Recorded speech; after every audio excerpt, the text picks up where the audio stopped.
Yo, my peoples, what's up? My name is Jason, and I'm from the Every Night is Game Night podcast, the podcast that helps you get your head in the game. I am here, like a lot of us. A lot of us are in our homes as I record this. We are going through the coronavirus COVID 19 disease that is spreading around America and the rest of the world. So, a lot of us are in here in our homes, hopefully playing games, hopefully spending family time and making the most of it.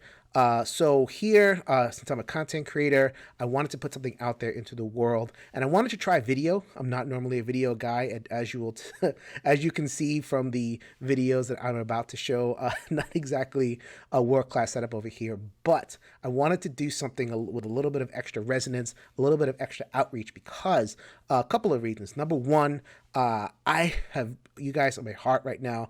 I'm praying and hoping that every single person who is a listener, who is out there in the community and in the wider world, gets through this. They don't have any family or friends that are affected, or if they are affected, they're getting the help that they need. So that's the first thing.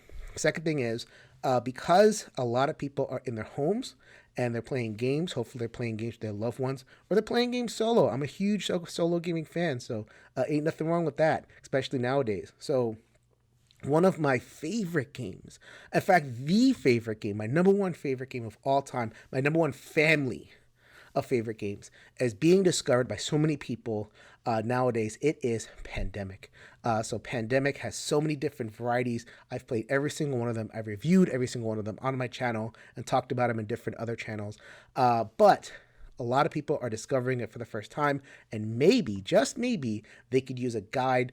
There's all this Pandemic, there's 10 different games. So I wanted to jump on the recorder and talk about my experiences with Pandemic and rank them. There's 10 of them. Fits perfectly fine, man. It is a top 10 list. Let us go into the top 10 Pandemic games. I will walk you through it. Once again, my name is Jason, and let us go through Pandemic all of the time. All right. So we're going to start with our number 10. And just want to give a heads up, I am going to show some video of some games. I'm going to attempt to show some video. Once again, I apologize for a little bit of a low tech setup over here. I'm not normally a video guy. But these first two games, I'm actually not going to show some video because I don't own them, which is a shame. I try to own every Pandemic, and eventually these may make it back to my collection. But these first two, I'm just going to show some still pictures. The first pictures that I'm going to show are credit to some users on BGG, Chris Wood and Chris Ross. So I'm going to be talking about the 10th game, which is Pandemic Contagion. This was not designed by Mr. Matt Leacock, who designed most of the Pandemic games. This was designed by Carrie Grayson, published by Z-Man in 2014. They never came back to this design. I don't think they expanded it. I don't think it's actually in print right now. So not very successful, but it does make the list here at the bottom at number 10. So Pandemic Contagion, as the title indicates, is the game in which you play the disease and you are trying to spread that disease over and infect the entire world. And if you can affect the world the most, then you win. Very macabre type theme, especially for what we're going through now. But I did want to put it on there. It is an official Pandemic game in the line. There are some people out there that can separate the fact from the fiction, and maybe they want to indulge in some kind of like alternate fantasy. So whatever, it sneaks on there at number 10. So this game is a lot like the app called Plague Incorporated. Plague Incorporated is one of those games, very, very popular, where you can mutate the disease and send it out into the world and all that kind of thing. In Pandemic Contagion, so there are two moments, two kind of things that happen in this game. First of all, you have the player board, which is in front of you, and that is where you're going to mutate the disease. You're going to be collecting cards, and you're going to be playing those cards in order to bump up certain stats of your disease. Maybe you increase resistance or increase your ability to draw cards and further mutate your disease. The core of the game, though, is this kind of area majority type thing. So in the middle of the board, you're going to have the city cards. And the city cards, your regular Pandemic stuff like Lagos and Ho Chi Minh City and all that kind of thing. And you are going to, on your turn, play disease cubes onto that city. And it's an area majority thing. Think a game like Ethnos or Smash Up. Maybe people know Smash Up, where you have a base and then people play cards, and once you reach like a kind of a limit to how many cards can, how many pieces can be on that card, then it scores. And you know, depending on how well you did, depending on how progressed you are on the city track, that then you're going to score, which it thematically is you're going to kill the most people in that city and destroy it.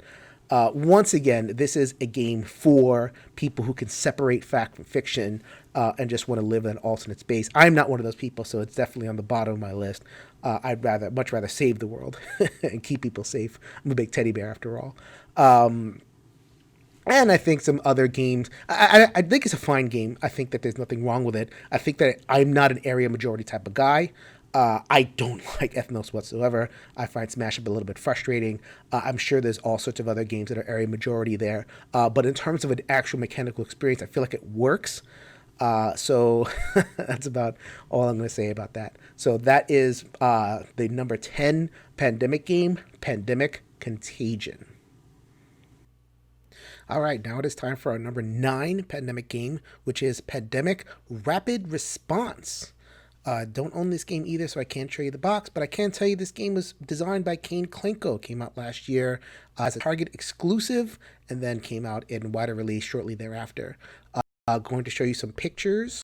The following images that I'm going to show you are courtesy of BGG users Dr. Meepo, Felipe Roca, and Kevin Lund.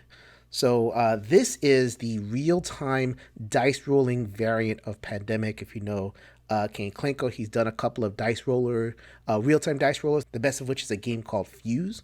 So this is the game that is the Pandemic line of real-time dice rolling. So this game takes place on an airship. So in your plane, you're generating resources like food, water, and energy. You're using these cool custom dice in order to do so.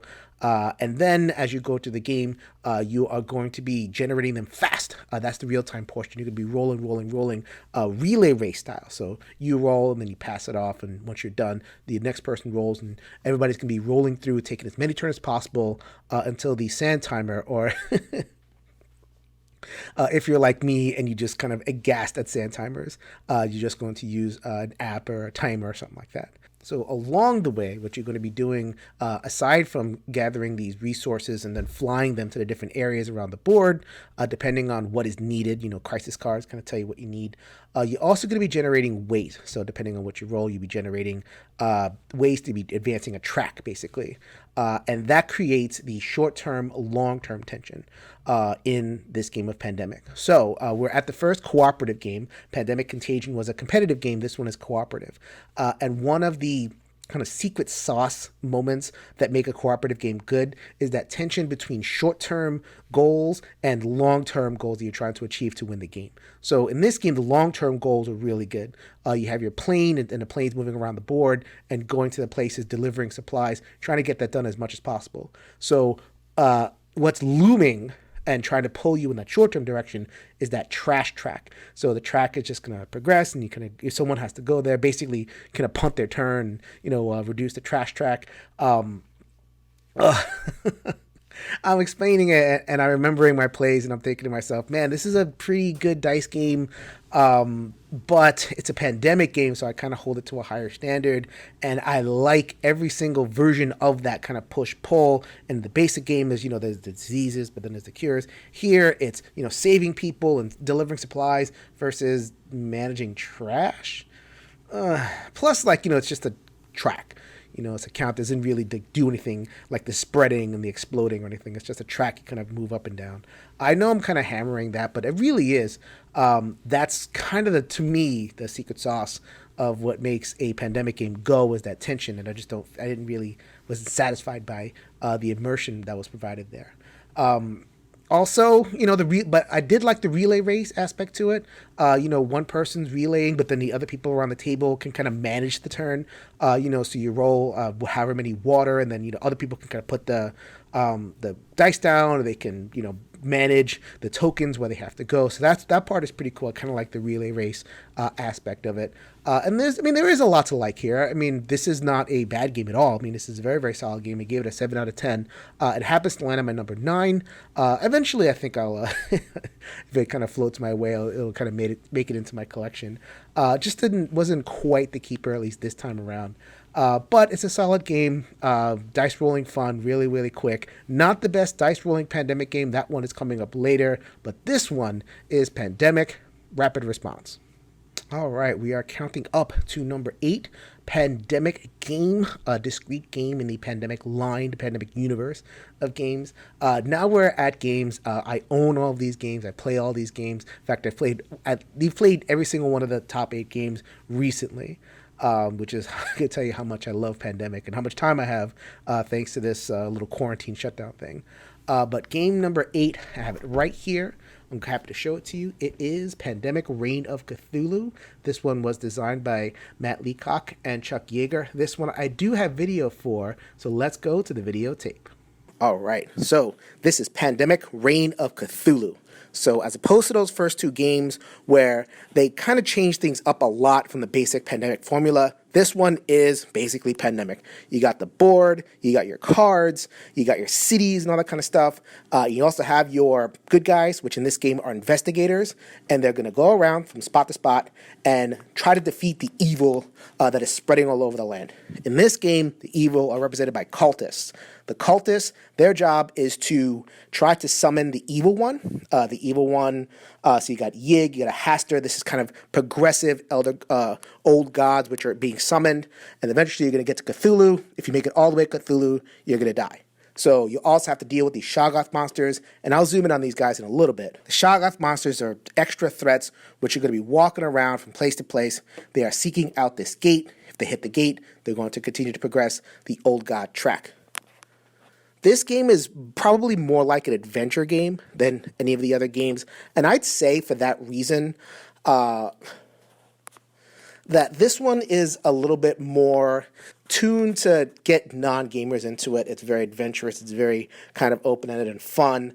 And even just a little subtle thing. So in the basic Pandemic, you have to discard city cards. Here, you have to discard the same things. However, they are repeats. They're very simple. They're very easy to trade, easy to understand. So you could just give somebody, an investigator, give somebody a simple overview of the cards. You run the game yourself. And, you could jump in and have a good time.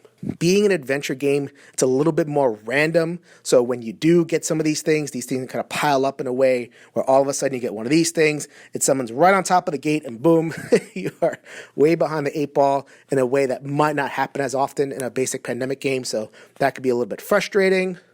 And it's also Cthulhu.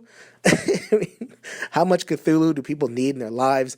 I'm in my game room right now. I'm looking at Eldritch Horror. This game is very, very much like a shorter Eldritch Horror. I like that one better, so I'm not going to get this one to the table too often. It is number 8. It might be your number 1. It's a pretty good game. So that is Pandemic Reign of Cthulhu. There's your Shoggoth monster looking gnarly. Look at that. All right, counting up once again, we are at number 7, and I'll tell you guys right now, 7 through 1 are like my children, my babies. It tears me apart to have to choose and rank among these top 7. These are games that I play gladly all the time, so please take these top 7 with a grain of salt, and I'll explain why the different games kind of fell into the order that they fell in. So this one, without further ado, let me tell you about my number 7. I also happen to have it right here. This one is Pandemic Iberia. Pandemic Iberia was designed by Matt Leacock and Jesus Torres Castro. Let's go to the videotape. All right, here we are, Pandemic Iberia, which, are you kidding me? I ranked this game number 7 in a list of Pandemic games. Most people have it as like 3 or 2, maybe even 1, because so many people they love the little wrinkles that this one adds. My personal opinion, I think this game is so popular. First of all, it was the first true variant, so I think that got kind of pole position in terms of people's assessments. The other is that this game is very similar to basic Pandemic, but with a few very cool wrinkles, and I think people like that. For me, I like when Pandemic gets a little bit more daring with its mechanisms, so I ranked a few of those a little bit higher. But this one, I'm happy to play anytime. It's 8 out of 10. Anything from 7 to 1 is just something I will play anytime. So Pandemic Iberia. What's cool about it? First of all, you're looking at it. It's so beautiful. It's so cool. A map of the Iberian Peninsula. You got Spain and Portugal over here. You got even cities of games that you might recognize. You got Coimbra over here, and you got Lisboa over here. Those are very, very cool Euro games. Not only that, you have, just everything is gorgeous about this, even the backs of the cards. It really does a lot to immerse you in the world. This is Spain in 1848, where diseases are kind of running rampant. And the diseases are modeled after actual historical diseases like scarlet fever and yellow plague or yellow fever, scarlet plague. You guys know what I'm talking about. Real diseases, go look them up from 1848 Iberian Peninsula. To go along with the immersion are some mechanisms. You'll notice these water droplets over here. They didn't cure any of the diseases in the way that we understand curing a disease. You kind of just managed it. So that's represented by putting these water droplets here, and that's what is going to enable you to stop the spread of these cubes that are going to be spreading all over the place. So speaking of mechanisms, the immersion part and everything this game does to immerse you is really cool. But here is where I feel the game really shines. Let's fast forward to the end game.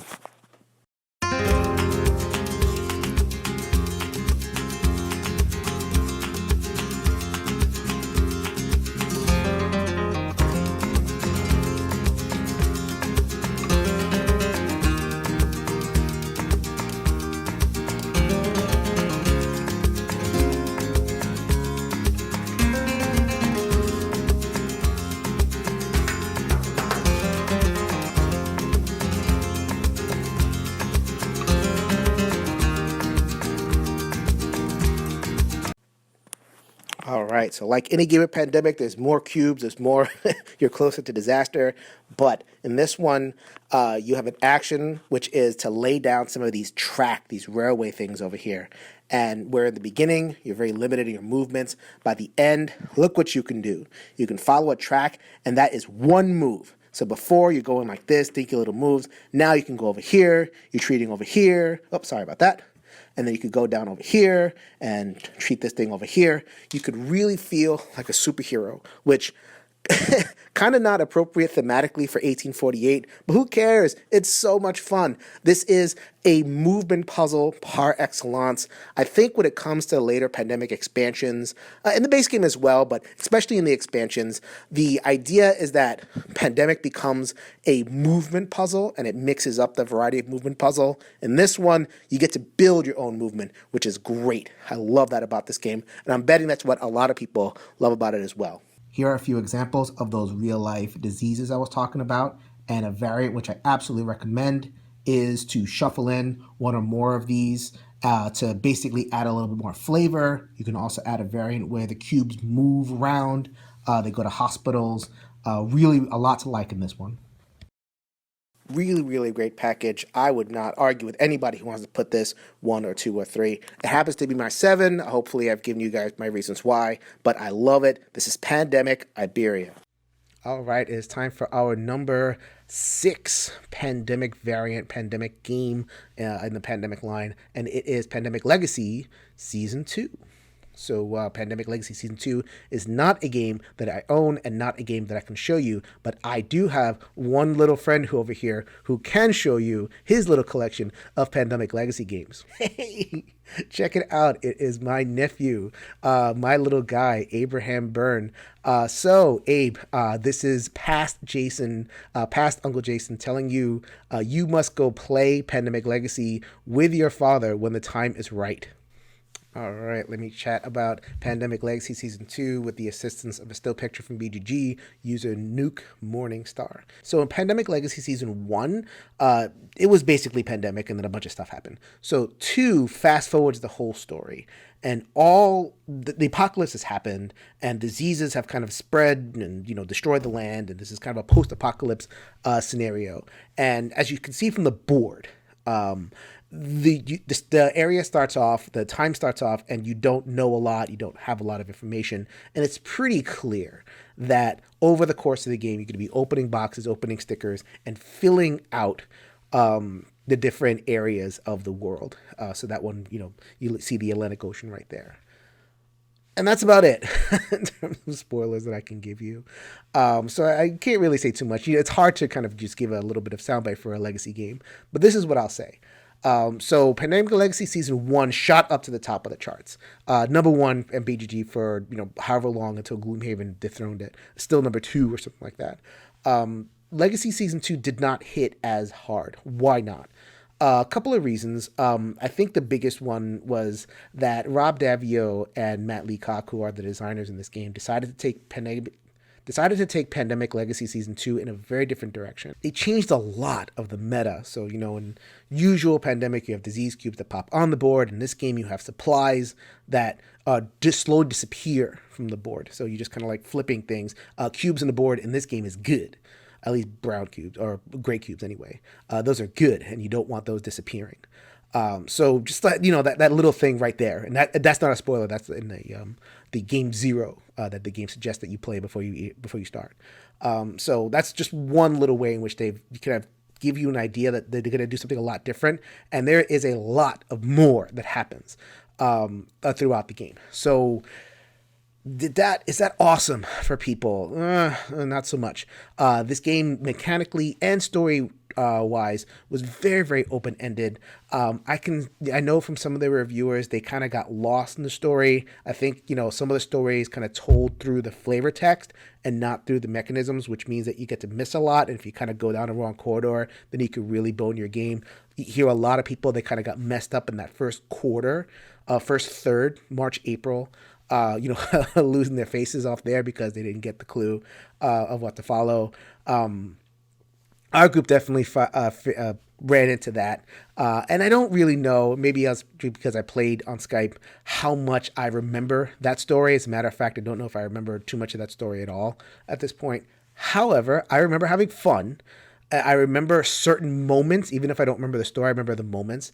And I also remember the end, the climax being super fun. As a matter of fact, I can kind of recall that particular game and at least mechanically what you had to do. It was very dramatic, very fun, and a lot of planning, a lot of talking went into that one, which is all you want when it comes to a Pandemic Legacy game. So I rated it this high because I appreciate that Matt and Rob took a big swing. They could have released Legacy Season 2 as the exact same game, more missions, just kind of like another straight hour, kind of like, another season of 24, another season of a TV show that is successful. More like NCIS, that show never changed. It's the same show for 17 seasons. They could have just kept on doing that. They wanted to do something really different. Was it always successful? A lot of people would disagree, but I definitely appreciated that they tried it, and I think they delivered enough so that I really appreciated what they did. And I cannot wait for Pandemic Legacy Season 3, which I think is done on the design and development side, and I think the manufacturers have their teeth into that one. So that was Pandemic Legacy Season 2, my number 6. I really enjoyed it, despite the differences. So there you go. That was my number 6. All right, we charge on to the top half of the list. It is number 5. Pandemic variant, Pandemic remix, however you want to call it, in the Pandemic family of games. So this one is Pandemic Fall of Rome. This one was designed by Matt Leacock and Paolo Mori. I hope that you guys have gotten the joke by now. I am an old New Yorker. I remember a sportcaster called Warner Wolf, and he used to say, and I'm going to say it again, let's go to the videotape. All right, so Pandemic Fall of Rome. I didn't think it was possible to turn the basic Pandemic engine into a quasi-war game, but here we are. This game depicts the fall of Rome. Rome is right here, where our little meeples are going to be starting. You got the fort right there. they're here on the Italian Peninsula. There's Roma, and then what's going to happen is you are going to get these barbarians, which they're not diseases, they're barbarians. A little bit of a question why, human barbarian tribes are represented by these, disease cubes, something like that. But I'm just going to let that one go for now. Anyway, so what's going to happen in this game is, and I think this is the coolest part, because it's a quasi war game. Troop movement is going to be paramount. So as you see, Orange has already begun their march. They are moving along this very, very clearly marked and delineated path. That's what's going to happen when these guys get pulled. Eventually, they're going to be trying to assault Rome. If Rome falls, you lose. So one thing that Pandemic does, we saw that with Iberia, is kind of present a movement puzzle and changes it up every time you play a different version. So in this particular game, the movement puzzle is reacting to these cubes as they move around the board.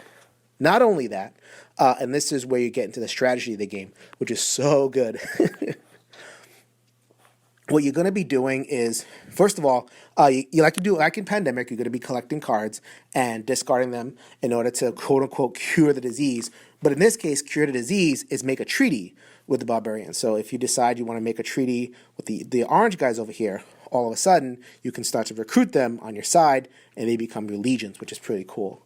My favorite part in terms of like an actual gameplay moment here is sometimes you get to a point where you are going to make a last stand. So let me show you what I mean by the last stand.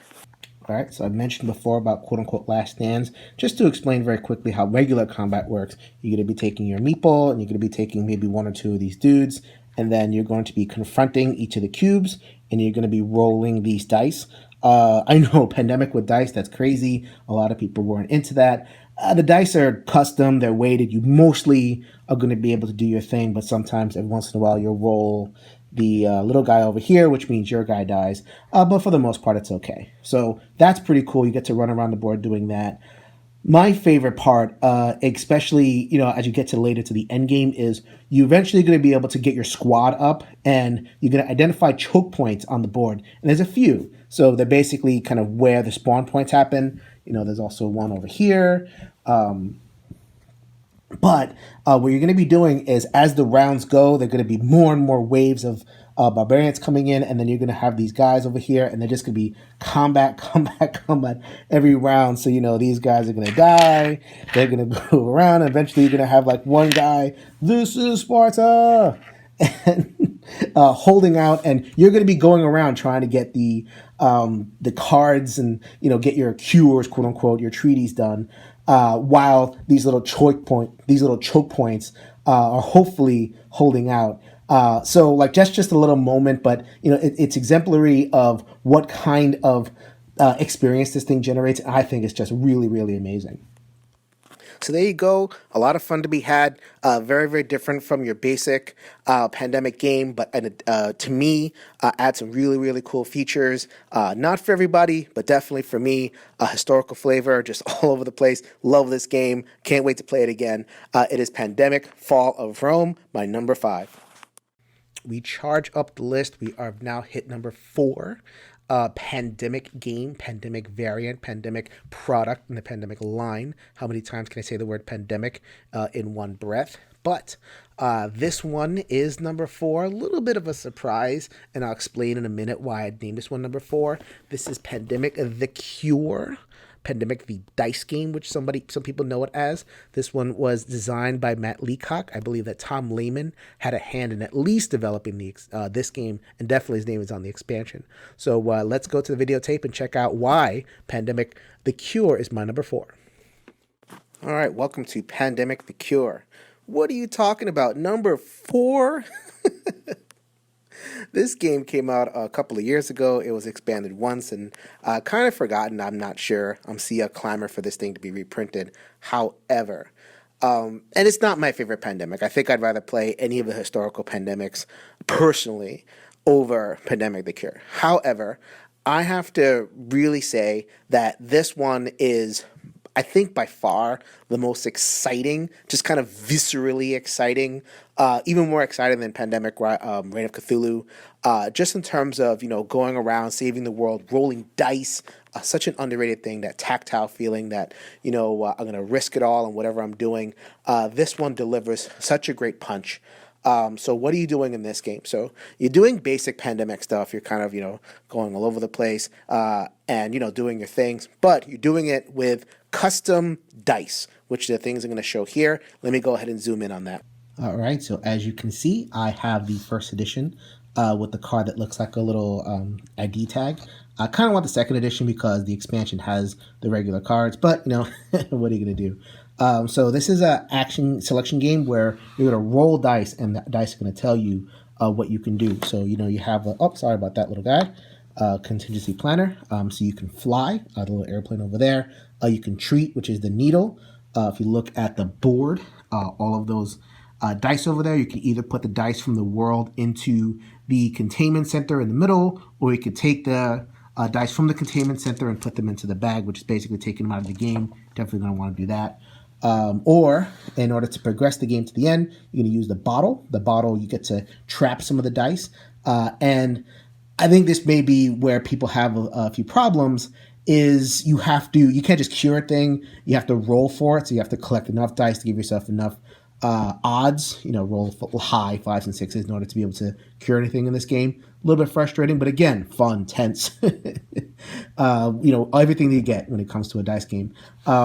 This is also the reason, this thing right over here, that people get a little bit frustrated with this game. Once you roll a biohazard, you're going to be rolling these things Yahtzee style multiple times, but if you get a biohazard, lockdown. And then if you move over here, the needle is going to progress, and then is going to eventually, if it hits that guy over there, or if you get too many epidemics, you are going to lose the game. All right, we are back up top. Like I was saying, I think this game is the most quote-unquote evangelical of the Pandemic games. I have played this game in therapy with younger kids just to get them excited, get them nervous, get them anxious. Yeah, I do that in therapy. A little bit of exposure to people to get used to anxiety. Not only is the fate of the world in your hands, all that kind of thing, but the dice rolling, I can't say this enough, is super, super exciting, super, super fun. So also the expansion with the purple cubes. Anytime you add purple cubes to any Pandemic game, always better. So this game is a winner. I love it. I just, I keep on coming back to it over and over again because I just think that the design is so great and the excitement is there. Very, very solid one. Not my number 4. It is Pandemic: The Cure. Rarefied Air, top 3. Number 3, Pandemic Variant. And I know some people are wondering, oh my goodness, what is he going to say? The one pandemic that I can't believe is made it this high on the list. This is the one, we're going to say it right now. It is Pandemic Rising Tide. This one was designed by Matt Leacock and Jürgen Durman. Oh my goodness, I probably shouldn't have even tried to say that. But this one is my number 3 Pandemic. You want to find out why? You guessed it. Let's go to the videotape. All right, Pandemic Rising Tide. Here you go. Am I crazy? I rated this my number 3 game. I will tell you exactly why I rated this my number 3 game. It was co-designed by one of the guys who helps design Splotter games. Those games are very famous for being a little bit more complex, rules heavy, and this one, for Pandemic, it can be a little bit rules heavy, which I guess is part of the resistance that some people have shown. I'll show you guys in a second. So in this game, it's like the 19th century in the Netherlands, and instead of diseases, it's water. And water is going into the land, represented by these cubes over here. You see that there are water just kind of like flowing everywhere. And what you're trying to do is you are trying to stymie the flow of water. You're trying to construct these dikes. These are things that can block the flow of water, and you are trying to, of course, find cures for stuff, which in this game, the cure is represented by building these structures, and once you build all 4 structures by doing the familiar Pandemic thing, discard the cards, you win the game. What is unique about this game? Well, a couple of things. First of all, I was mentioning before, and I've mentioned this a couple of times at this point with the historical pandemics, that each iteration changes up the movement of the board a little bit and how you have to react to the movement. In this game, the movement is all on a part of the cubes. There's this flow mechanism. So let's say we're talking about here, West Brabant, or whatever that is. This is actually an illegal setup, because if this were a real game, then if there were any time where there's a lot of water over here, then you're going to get some flow this way. After every single player turn, you're going to be checking for that. So let's say you get an epidemic, or quote unquote the epidemic, which is more water. It pops up here. Then you're going to have to calculate, okay, which areas have flow. Oh my goodness. I am doing all sorts of illegal stuff over here.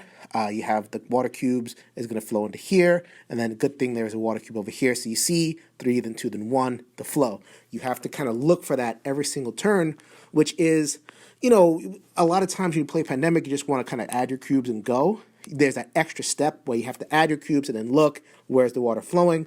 That one's a little bit more complicated. I happen to like that. That's pretty cool. The other thing that can, in terms of something you have to check for between turns, is you have these water pumps over here. So the water pump, depending on where you build it, will determine at the end of every player turn. So that's what this marker over here means before you draw your cards. This will take away 1 cube from a connected area. So first of all, it's, you know, just kind of looking at a connected area. You can't just like end your turn and then go into the bad things turn. You have to do this extra step of checking for where it's going to be. Second of all, if you can tell, looking at the board over here, it's not the most clear in terms of its graphic design. So like, let's say I have the water thing here. It's like, okay, there's this going to here. There's this thing over here. I forget in the flow of the game whether it's actually flow or not. Okay, it's over here. You're checking. you're doing this kind of like not really sure where things link up. So you might have a little bit of trouble there. Just kind of like, you know, it creates these kind of record scratch moments in between turns that players might not like. Personally, I'm perfectly fine. I'll run the game in terms of like managing the cubes and everything. In that in-between turn thing where you just kind of manage everything, and then you do in regular Pandemic stuff. You know, you can walk over here, you can remove water, you could build dikes, eventually you could be building structures. You're doing all the regular Pandemic stuff just around that whole artifice of managing the water. I know. I'm trying to be really honest with you guys about, like, you know, things that people have issues with. But for me, I think the issues are just manageable, and what you get during your turn is this amazing puzzle and this amazing just realized world where the cubes just feel really, really alive. I can see the water. It makes sense. And, you know, there's certain times where you get the, you get that Pandemic kind of outbreak chain thing. In this game, it's like just a bunch of dams, dikes just bursting, be like, just water everywhere. I find that very satisfying. So, you know, and like with a lot of the other historical expansions as well, there are modes, variants that you can play to kind of jazz up the game a little bit. I really, really like this one. It does not feel like any of the other Pandemics. Happy to play this one anytime. I just played it a couple weeks ago, actually, with some friends. Hi, Davey and Don, if you're watching this, and Mikey as well. We had a great time. It's been a couple of years, but man, I'm happy to dive in this once again. So that is Pandemic Rising Tide, my number 3. Love it. All right, let's get to number 2 in the Pandemic games line. These top 2 are not that big a surprise. They are kind of seminal in the line, and of course, they're going to float up to the top. But my number 2 is Pandemic Legacy Season 1. So Pandemic Legacy Season 1, as I mentioned before, shot up to the top of the BGG list. It was amazing. It was all this kind of stuff. But before I get to talking about why I loved it so much, we are going to give our reminder to a certain young boy out there that he needs to go and play Pandemic when he gets older. There you go. Listen to your father. Go play Pandemic Legacy with him when you're old enough. All right, so let's talk about Pandemic Legacy Season 1 with the help of BG users, John K. and Tomas, who Took some still pictures and kind of spliced them in there to explain what I'm talking about because I got no videotape for this one because it is once again at my friend's house.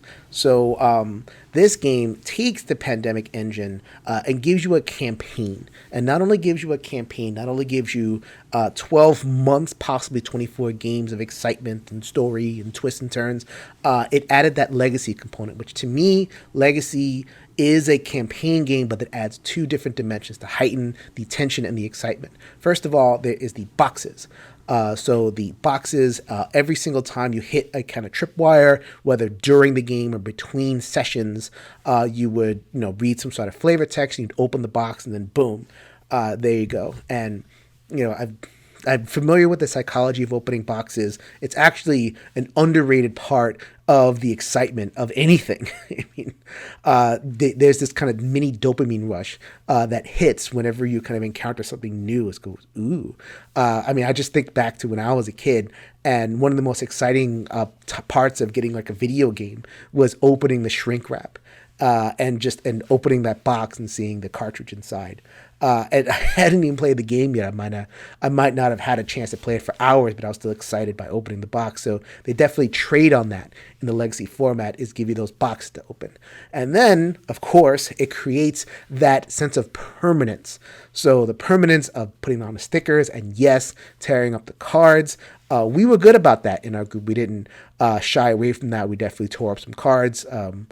Stuck. I forget exactly what we did with them. Maybe we put them in a box or something. I forget. Josh, you're gonna have to tell me about that one. What did we did? Okay, so did you have to tear up the box? Did you have to play campaign? I remember when I first played heard about Legacy, I said, I'm not tearing anything up. I want to be able to replay it over and over again. But I'm glad I did. It definitely traded on that emotion. It traded on that immersion. There's emotion that I've never felt in any other game. I've played a lot of campaign games. I got some campaign games staring at you. Maybe if I arc that camera up a little bit, I got some more campaign games. Oh, there you go. I think a couple of them are sneaking up around there, but none of the campaign games that I have played to date, make sure that's nice and centered. None of the campaign games that I've played to date creates the immersion, creates that sense of tension and stakes. There's a lot of twists and turns that happen, including a couple that I'm going to remember for a very long time. Do I remember the story? Not really. Actually, kind of the beat for beat story, like kind of what happens. I remember in general, but not particularly. I'd have to play it again. So, like, I'm not going to say it's like the greatest story I've ever written. In fact, it was very generic. I say generic, but it's generic in the way that 24 was generic. Or it's generic in the way that it's like a big action movie. You're not really there to remember the beats. You're there to have a good time. You're there to be invested in. When does Pandemic Legacy invest you in its story? So if you happen to be locked up in quarantine, quote unquote, or self-quarantine, if you happen to have a lot of time in your hands and you haven't played Pandemic Legacy Season 1, it is definitely worth your time. I will always remember my play of Pandemic Legacy Season 1. Thank you very much to my New York friends. Can't wait for Season 3 to come out. I'm going to be heading to New York and playing that game with you guys again. So that was my number 2. All right, guys, you know what the number 1 game is over here. Let's not belabor the point. Here it is. You're about to get some videotape in this one right now. The Grand Poobah Pandemic, designed by Matt Leacock and friends, if you include the expansions. So one more time, let's roll that videotape. Was there any doubt, guys? I don't know how many people who are watching this that are not fans of Every Night is Game Night or haven't seen me elsewhere, but it's my number 1 game of all time, number 1 cooperative game, number 1 solo game, just number 1 game, period. It is Pandemic, my first love, my always love. And this guy has been with me through the wars. So check that out. Look at that. I have it signed by Z Garcia, which I heard this year it's not his favorite game anymore. That's a real shame.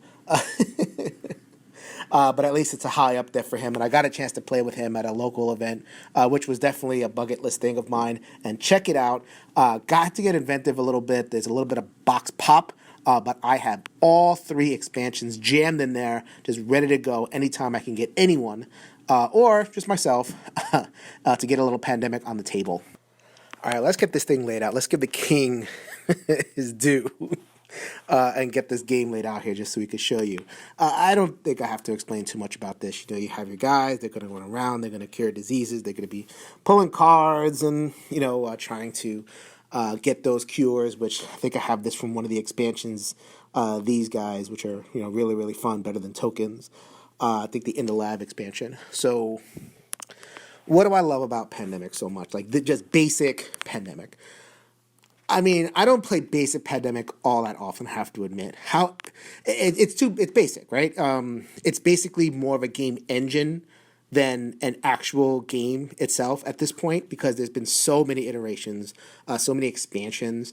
But I have to say, I am happy to just play Pandemic. No frills, no muss, no fuss. If it's new players, if I'm teaching, I'm actually more than happy. I've had a lot of fun kind of watching people kind of bumble their way through moves when, I'm trying to kind of swallow my alpha player. I try really hard to mitigate alpha player. I have some strategies about that, but I'll save that for a future episode. Yes, this game is open to alpha players. Probably the biggest thing that people have, problem people have, but I agree with Matt Leacock. Alpha player is a player problem. It is not so much a game problem. We can discuss that one at a future episode or piece of content as well. So it's simple, it's fun. Expansions, obviously, I have purple cubes laid out here. I try not to play unless I could play with at least purple cubes, I think are fun, which is, I believe, the Mutation Challenge or something like that. Maybe at some point I'll go ahead and rank my expansions for the base game of Pandemic in a different video. We'll see how this one comes out, this one is received.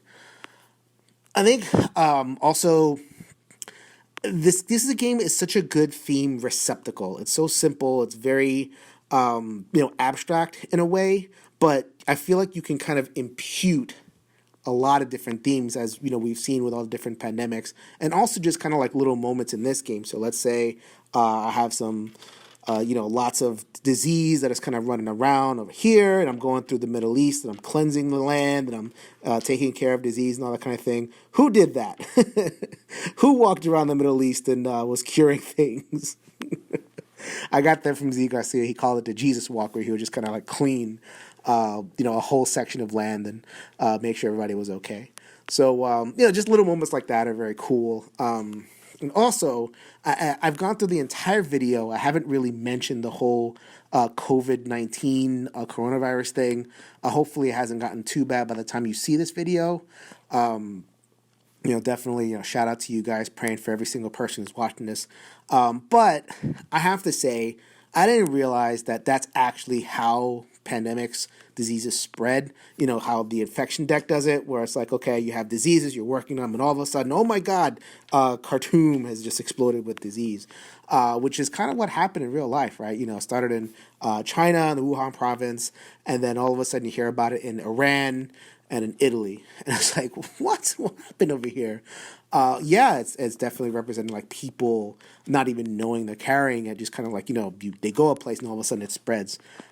So in that little way, it's kind of reflective of real life as well. I mean, whether you get to the mechanical kind of puzzle, the depth, the movement puzzle, and managing your cards, managing your hand, whether you're talking about, little moments that remind you of, things that happen in real life, or whether you're kind of talking about the things that are layered on top of pandemic, whether it's the historical version or the legacy. I think they told some great stories, like I said before, through the legacy. It's all possible because of this structure. I've played this game 1,000 times in all the different iterations, probably more at this point. Also with the app as well, because I'm hoping they can improve that app. Get some more expansions, more content for the app and for my iPhone. But I've babbled on long enough. Pandemic is my number one game, my number one Pandemic, just a regular one. And I really hope that I've explained how and why in all the different ways that I absolutely love this game. All right, so we have gone through all 10 pandemic variants. I've given you my ranking. I've given you, hopefully, I have laid them out in a way where, maybe I didn't have favorites, or maybe I didn't have, or my favorite wasn't your favorite. That's not how you would organize the list, but I really was aiming for just, laying them all out there, telling you what is great about all of them, because they're all good, except for maybe that number 10, which is okay. But they're all good. I don't think you can go wrong as long as you find one that resonates with you, that goes along with your play style, and if you really are just, for whatever reason, you want to kind of be in that virus and disease and pandemic space, but in a safe way, which is the best thing that board games can allow. It gives you that magic circle, it gives you that escape, so that, whatever we're going through, whatever we're doing with this whole coronavirus thing, it just passes through, and we are able to kind of come out of that magic circle at the end of everything and be happy and healthy and safe. So once again, I said it at the beginning, I'll say it at the end from the bottom of my heart. I hope you guys are safe and healthy, and I hope that you guys are having a really, really good time playing games. And please go check out my podcast, Every Night is Game Night. We are up to 180 plus episodes, solo games, co-op games. Those are the games that I love, card games. I review a lot of the games that I love. I have a lot of guests. I have a lot of friends. One Stop Co-op Shop and Beyond Solitaire and Board Game Anonymous and a lot of other good friends that hop on the show. So go ahead, check out my podcast. Thank you so much for watching and listening. This is Jason signing off. Later, everybody.